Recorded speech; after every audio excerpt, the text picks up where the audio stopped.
जी बिस्मिल्लाहिर्रहमानिर्रहीम। मैं हूँ खान अली। तो इस भाई साहब को तो आप जानते हैं। एक वीडियो के अंदर ये लाहौर से हमारे पास आए थे गखड़ मंडी। तो ये भाई साहब की ये आज फैमिली बैठी है। ये फैमिली है, एक कमरा है भाई साहब के पास। तो अब हम आए हैं। हमने पहले भी आपको बोला था कि जिस फैमिली की मदद होती है, जो हकदार होते हैं, पहले हम तस्दीक करते हैं, फिर अल्लाह पाक उनकी मदद खुद करते हैं। तो आज हम इनके पास आए हैं। जी अस्सलाम वालेकुम शाहिद भाई। वालेकुम अस्सलाम। शाहिद भाई ਤੁਸੀਂ ਮੇਰੇ ਕੋਲ ਅੱਜ ਤੋਂ 2-3 ਦਿਨ ਪਹਿਲਾਂ ਆਏ ਹੋ। ਜੀ ਸਰ। ਇੰਝ ਹੀ ਗੱਲ ਹੈ। ਹਾਂਜੀ ਤੁਸੀਂ ਮੈਨੂੰ ਰਿਕਸ਼ੇ ਦੀ ਅਪੀਲ ਕੀਤੀ ਸੀ ਹਾਂਜੀ ਕਿ ਮੇਰੇ ਬੱਚਿਆਂ ਦਾ ਰੋਜ਼ਗਾਰ ਚੱਲ ਜਾਏਗਾ। ਜੀ ਅੱਜ ਮੈਂ ਤੁਹਾਡੇ ਕੋਲ ਆਇਆ ਵਾਂ ਤੁਹਾਨੂੰ ਰਿਕਸ਼ੇ ਦੀ ਚਾਬੀ ਦੇਣ ਵਾਸਤੇ। ਜੀ ਠੀਕ ਹੋ ਗਿਆ। ਜੀ ਸਰ। ਉਹਨਾਂ ਵਾਸਤੇ ਦੁਆ ਕਰਨੀ ਹੈ। ਉਸ ਸ਼ਖਸ ਵਾਸਤੇ ਇੱਕ ਹੀ ਇਨਸਾਨ ਹੈ ਜਿਨ੍ਹਾਂ ਨੇ ਤੁਹਾਡੀ ਮਦਦ ਕੀਤੀ ਹੈ। ਜੀ ਸਰ। ਇੱਕ ਇਨਸਾਨ ਹੈ, ਅੱਲਾ ਦਾ ਨੇਕ ਆਦਮੀ ਹੈ। ਉਹਨੇ ਤੁਹਾਡੀ ਮਦਦ ਕੀਤੀ ਹੈ। ਉਹਦੀ ਫੈਮਿਲੀ ਵਾਸਤੇ, ਉਹਦੇ ਪੂਰੇ ਖਾਨਦਾਨ ਵਾਸਤੇ ਦੁਆ ਕਰਨੀ ਹੈ। ਸਰ ਬਿਸਮਿਲ੍ਲਾਹਿਰਰਹਿਮਾਨਿਰਰਹੀਮ।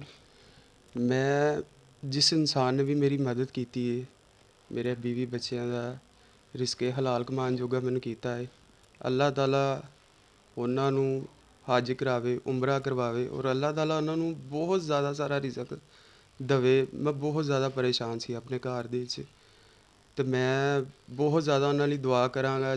ਜਦੋਂ ਵੀ ਮੈਂ ਆਪਣੇ ਘਰ ਦੇ ਵਿੱਚ ਰਿਜ਼ਕ ਕਮਾ ਕੇ ਲੈ ਕੇ ਆਵਾਂਗਾ, ਮੇਰੇ ਬੱਚੇ ਨਵਾਲਾ ਖਾਣਗੇ, ਰੋਟੀ ਖਾਣਗੇ, ਅਤੇ ਮੇਰੇ ਬੱਚੇ ਉਹਨਾਂ ਲਈ ਦੁਆ ਕਰਨਗੇ ਕਿ ਉਹਨਾਂ ਨੇ ਮੈਨੂੰ ਇਹ ਰਿਕਸ਼ਾ ਚਲਾਉਣ ਵਾਸਤੇ ਲੈ ਕੇ ਦਿੱਤਾ, ਮੈਨੂੰ ਇਸ ਕਾਬਿਲ ਸਮਝਿਆ, ਅਤੇ ਇਨਸ਼ਾ ਤਾਲਾ ਅੱਲਾਹ ਤਾਲਾ ਉਹਨਾਂ ਦੇ ਨਾਲ ਬਹੁਤ ਅੱਛਾ ਕਰੇ।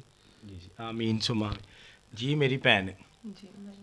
ਤੁਹਾਡੇ ਸ਼ੌਹਰ ਆਏ ਹਨ, ਤੁਹਾਨੂੰ ਵੀ ਇਸ ਚੀਜ਼ ਦਾ ਪਤਾ ਹੈ। ਤੁਹਾਡੇ ਨਾਲ ਵੀ ਮੇਰੀ ਗੱਲ ਹੋਈ। जी भाई जी। ਠੀਕ ਹੈ। ਇਸ ਬੱਚੇ ਦਾ ਜਿਹੜੀ ਇੱਕ ਗੱਲ ਸੁਣਾਈ ਕਿ ਮੁਹੱਲੇ ਦੇ ਵਿੱਚ ਜਿਹੜਾ ਦੁੱਧ ਵਾਲਾ ਹੈ, हाँ जी। ਉਹਨੇ ਆ ਕੇ ਬਦਤਮੀਜ਼ੀ ਕੀਤੀ हाँ जी भाई। ਸਿਰਫ ਇੱਕ 4500 ਰੁਪਇਆ ਸੀ। जी ਤੇ ਚਲੋ ਸਾਨੂੰ ਕਿਸੇ ਨਾਲ ਕੋਈ ਨਹੀਂ, ਅੱਲਾਹ ਪਾਕ ਨੇ ਤੁਹਾਡੀ ਮਦਦ ਭੇਜੀ ਹੈ। ਅੱਲਾਹ ਪਾਕ ਨੇ ਭੇਜੀ ਹੈ। बिल्कुल। ਠੀਕ ਹੈ। ਤੇ ਮੈਂ ਕਹਿੰਦਾ ਵਾਂ ਕਿ ਜਿੰਨੀ ਦੇਰ ਇਹ ਤੁਹਾਡੇ ਸ਼ੌਹਰ ਰਿਕਸ਼ਾ ਚਲਾਉਣ, ਤੁਸੀਂ ਨਮਾਜ਼ ਪੜ੍ਹਨੀ ਹੈ। इंशाअल्लाह ताला नमाज पढ़ के मैं खुसूसी दुआ करूँगी भाई उनके लिए जिन्होंने हमारी मदद की, मेरे बच्चों की। हम लोग बहुत मुश्किल में थे भाई। अल्लाह ताला आपकी भी मुश्किलें आसान करे और उस इंसान चलो की भी कोई करे। गल नहीं, मेरी भैन रोना नहीं। और साढ़े एक भाई ने बड़े अच्छे प्यार वाले, ਉਹ ਅਕਸਰ ਸਾਨੂੰ ਵੀ ਕਹਿੰਦੇ ਨੇ ਨਮਾਜ਼ ਪੜ੍ਹ ਕੇ ਨਮਾਜ਼ ਦਾ ਤਰਜਮਾ ਯਾਦ ਕਰਨਾ ਹੈ ਕਿ ਨਮਾਜ਼ ਦੇ ਵਿੱਚ ਅਸੀਂ ਕੀ ਕਹਿ ਰਹੇ ਹਾਂ। बिल्कुल बिल्कुल भाई।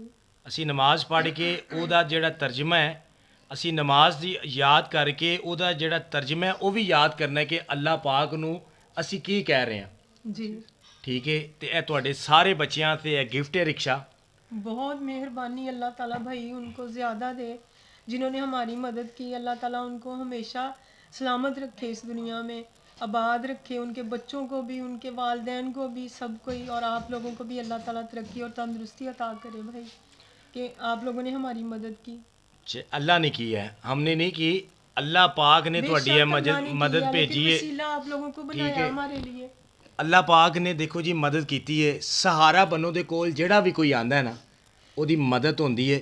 ਤੇ ਕਾਫੀ ਮੇਰੇ ਦੋਸਤ ਵੀਰ ਭਰਾ ਮੈਨੂੰ ਫੇਸਬੁੱਕ ਦੇ ਉੱਤੇ ਉਹਨਾਂ ਨੂੰ ਗਿਲਾ ਹੁੰਦਾ ਹੈ ਕਿ ਅਲੀ ਭਾਈ ਤੁਸੀਂ ਨੰਬਰ ਨਹੀਂ ਚੁੱਕਦੇ, ਫੋਨ ਨਹੀਂ ਚੁੱਕਦੇ, ਤੇ ਤੁਸੀਂ ਇੰਜ ਨਹੀਂ ਕਰਦੇ।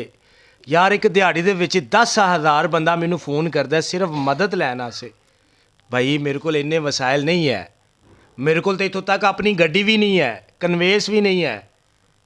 ਜ਼ਾਹਰ ਹੈ ਮੇਰੇ ਕੋਲ ਇਹ ਚੀਜ਼ਾਂ ਜਿਉਂ ਮੈਨੂੰ ਅੱਲਾਹ ਪਾਕ ਦੇਗਾ, ਮੈਂ ਵਾਅਦਾ ਕਰਨਾ ਤੁਹਾਡੇ ਨਾਲ, ਪਸ਼ਾਵਰ ਤੋਂ ਲੈ ਕੇ ਕਰਾਚੀ ਤੱਕ ਜਾਵਾਂਗਾ। ਮੈਂ ਹਰ ਇਨਸਾਨ ਦੇ ਕੋਲ ਜਾਵਾਂਗਾ ਜਿਹੜਾ ਹੱਕਦਾਰ ਹੈ। ਅਤੇ ਵੀਰ ਮੇਰਿਓ, ਭਰਾ ਮੇਰਿਓ, ਮੇਰੇ ਕੋਲ ਤੁਸੀਂ ਫੋਨ ਕਰਕੇ ਤੁਹਾਨੂੰ ਗਿਲਾ ਹੁੰਦਾ ਕਿ ਅਲੀ ਭਾਈ ਨੇ ਸਾਡੀ ਮਦਦ ਨਹੀਂ ਕੀਤੀ, ਫੋਨ ਨਹੀਂ ਚੁੱਕਦਾ।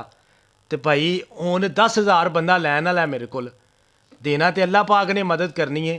ਅਤੇ ਮੇਰੀ ਤੁਹਾਡੇ ਅੱਗੇ ਇਹੀ ਗੁਜ਼ਾਰਿਸ਼ ਹੈ ਭਰਾ ਮੇਰਿਓ, ਮੈਨੂੰ ਨਾ ਬੁਰਾ ਕਿਹਾ ਕਰੋ। ਤੁਸੀਂ ਫੋਨ ਕਰਦੇ ਹੋ, ਅਗਰ ਮੇਰੇ ਕੋਲ ਨਹੀਂ ਚੁੱਕਿਆ ਜਾਂਦਾ, ਮੈਂ ਜਿਹਦਾ ਵੀ ਫੋਨ ਚੁੱਕਣਾ ਤਾਂ ਇੱਕੋ ਹੀ ਗੱਲ ਹੁੰਦੀ, ਅਲੀ ਭਾਈ ਅਸੀਂ ਹੱਕਦਾਰ ਜੀ। ਹੁਣ ਮੈਂ ਸ਼ਾਹਦ ਭਾਈ ਦੇ ਕੋਲੋਂ ਆਇਆ, ਇੱਥੇ ਲਾਹੌਰ ਦੇ ਵਿੱਚ ਆਇਆ। ਮੇਰੇ ਕੋਲ ਆਏ ਸਨ ਗਖੜ ਮੰਡੀ ਤੋਂ, ਮੈਂ ਹੁਣ ਇਹਨਾਂ ਕੋਲ ਪਹੁੰਚਿਆ ਅਤੇ ਅੱਲਾਹ ਪਾਕ ਨੇ ਮੈਨੂੰ ਪਹੁੰਚਾਇਆ। ਵੇਖੋ ਜਿਹਦੀ ਅਮਾਨਤ ਹੈ ਅਸੀਂ ਉਹਨਾਂ ਤੱਕ ਪਹੁੰਚਾ ਰਹੇ ਹਾਂ। ਤੇ ਚਲੋ ਜੀ ਸ਼ਾਹਦ ਭਾਈ, ਚਲੋ ਜਾ ਕੇ ਰਿਕਸ਼ਾ ਲਈਏ ਤੇ ਅੱਗੋਂ ਦਿਖਾਉਂਦੇ ਹਾਂ ਤੁਹਾਨੂੰ ਭਾਈਜਾਨ ਨੂੰ ਰਿਕਸ਼ਾ ਲੈ ਕੇ ਤੇ ਆਪਣੇ ਰੋਜ਼ਗਾਰ ਦੇ ਟੁਰਨ ਦੇ। ਜਿੰਨੀ ਦੇਰ ਇਹ ਰਿਕਸ਼ਾ ਚਲਾਉਣ ਦੇ ਤੁਹਾਡੇ ਵਾਸਤੇ ਦੁਆਵਾਂ ਕਰਨ ਦੇ, ਤੁਹਾਡੇ ਬੱਚਿਆਂ ਵਾਸਤੇ ਦੁਆਵਾਂ ਕਰਨ ਦੇ। ਇਹ ਅੱਲਾਹ ਪਾਕ ਦੀ ਤਰਫੋਂ ਇਹ ਸਮਝੋ ਤੁਹਾਨੂੰ ਇੱਕ ਗਿਫਟ ਜੇ। शुक्र अल्हम्दुलिल्लाह। ठीक है, शुक्र करना है उस सोने रब दा। ते ये नमाज ज़रूर पढ़नी और उसका तर्जमा भी याद करना है। चलो जी शाहद भाई आ जाओ, बिस्मिल्लाह जी।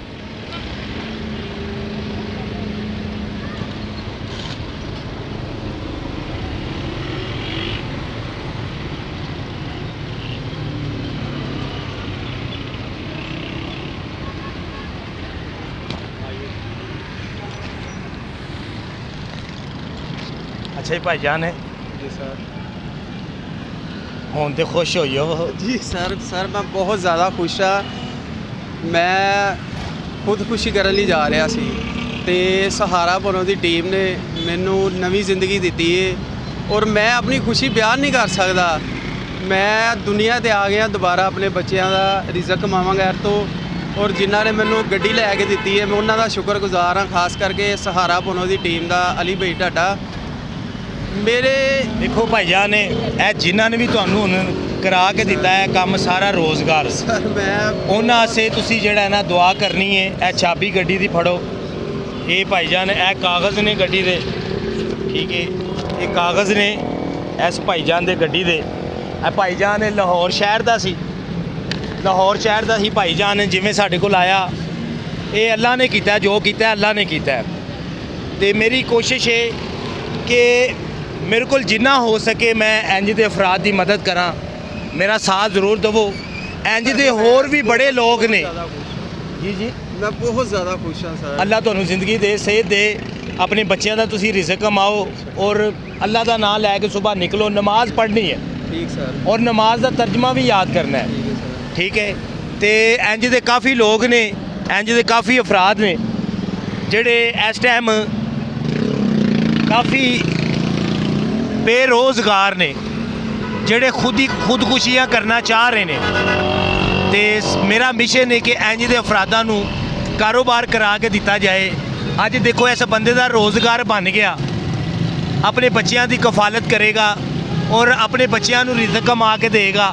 ਸਰ ਮੈਂ ਬਹੁਤ ਖੁਸ਼ ਹਾਂ ਸਰ, ਮੈਂ ਬਹੁਤ ਖੁਸ਼ ਹਾਂ ਜੀ। ਮੈਨੂੰ ਨਵੀਂ ਜ਼ਿੰਦਗੀ ਮਿਲੀ ਹੈ। ਮੈਂ ਸੋਚ ਰਿਹਾ ਸੀ, ਕਦੀ ਦਿਲ ਦੇ ਵਿੱਚ ਖਿਆਲ ਆਉਂਦੇ ਸਰ ਰਾਵੀ ਤੇ ਜਾ ਕੇ ਛਲਾਂਗ ਮਾਰਦੇ ਆ, ਇਸ ਪੁੱਲ ਤੋਂ ਛਲਾਂਗ ਮਾਰਦੇ ਆ। ਇਹ ਉਹੀ ਪੁੱਲ ਹੈ ਜਿਹੜੇ ਤੋਂ ਮੇਰੀ ਇੱਕ ਸੋਚ ਸੀ, ਇਰਾਦਾ ਬਣਿਆ ਸੀ ਦਿਲ ਦਾ। ਅੱਜ ਉਸੇ ਪੁੱਲ ਦੇ ਉੱਤੇ ਮੈਨੂੰ ਨਵੀਂ ਜ਼ਿੰਦਗੀ ਮਿਲੀ, ਇਹ ਰੋਜ਼ਗਾਰ ਮਿਲਿਆ। ਮੇਰੇ ਢਿੱਡ ਜੋ ਦਿਲ ਦੇ ਵਿੱਚੋਂ ਦੁਆਵਾਂ ਨਿਕਲਣੀਆਂ ਨੇ। ਚਲੋ ਜੀ ਉਹਨਾਂ ਅਸੀਂ ਜ਼ਰੂਰ ਦੁਆ ਕਰਦੇ ਰਹਿਣਾ ਕਰਨਾ। ਜਿਸ ਭਾਈਜਾਨ ਨੇ ਤੁਹਾਨੂੰ ਕਰਾ ਕੇ ਦਿੱਤਾ ਹੈ, ਜਿਸ ਅੱਲਾ ਦੇ ਨੇਕ ਇਨਸਾਨ ਨੇ ਤੁਹਾਨੂੰ ਕਰਾ ਕੇ ਦਿੱਤਾ ਹੈ, ਉਹਨਾਂ ਵਾਸਤੇ ਹਮੇਸ਼ਾ ਦੁਆ ਕਰਨੀ ਹੈ। ਦੁਆ ਕਰਨਾ ਵਾ ਕਿ ਜਿੰਨੇ ਵੀ ਇਹ ਮੈਨੂੰ ਰੋਜ਼ਗਾਰ ਲੈ ਕੇ ਦਿੱਤਾ, ਅੱਲਾਹ ਤਾਲਾ ਉਹਨਾਂ ਦੀ ਉਮਰ ਦੇ ਵਿੱਚ ਬਰਕਤ ਪਾਵੇ, ਉਹਨਾਂ ਦੇ ਮਾਂ-ਬਾਪ ਔਲਾਦ ਨੂੰ, ਭੈਣਾਂ ਭਰਾਵਾਂ ਨੂੰ ਤੰਦਰੁਸਤੀ ਔਰ ਸਿਹਤ ਦੇਵੇ, ਪਰੇਸ਼ਾਨੀ ਤੋਂ ਦੂਰ ਰੱਖੇ ਮੌਲਾ ਕਰੀਮ। ਮੇਰੀ ਇਹ ਦੁਆ ਨਾ ਵਾ। ਆਮੀਨ ਸੁਮਾ ਆਮੀਨ। ਜੀ ਬੇਟਾ ਹੁਣ ਖੁਸ਼ ਹੋ, ਹੈਪੀ ਹੋ? ਹੁਣ ਸਕੂਲ ਜਾਵੋਗੇ? ਵੇਖ ਲਿਆ ਜੇ ਸਕੂਲ ਜਾਵੋਗੇ ਨਾ, ਹੁਣ ਪੜ੍ਹਨਾ ਹੈ। ਹੁਣ ਤੁਹਾਡੇ ਘਰ ਵਿੱਚ ਹਰ ਚੀਜ਼ ਮਿਲ ਜੇਗੀ। ਪਾਪਾ ਨੂੰ ਰੋਜ਼ ਫਰਮਾਇਸ਼ ਕਰਨੀ ਹੈ, ਰੋਜ਼ ਕਰਨੀ ਹੈ, ਠੀਕ ਹੈ। ਪਾਪਾ ਦਾ ਰੋਜ਼ਗਾਰ ਬਣ ਗਿਆ ਹੈ। ਤੇ ਜੀ ਦੋਸਤੋ ਹੁਣ ਇਹ ਮੈਂ ਭਾਈਜਾਨ ਦੀ ਟਰਾਈ ਲੈਣ ਲਗਾ, ਝੂਟਾ ਲੈਣ ਲਗਾ, ਠੀਕ ਹੈ।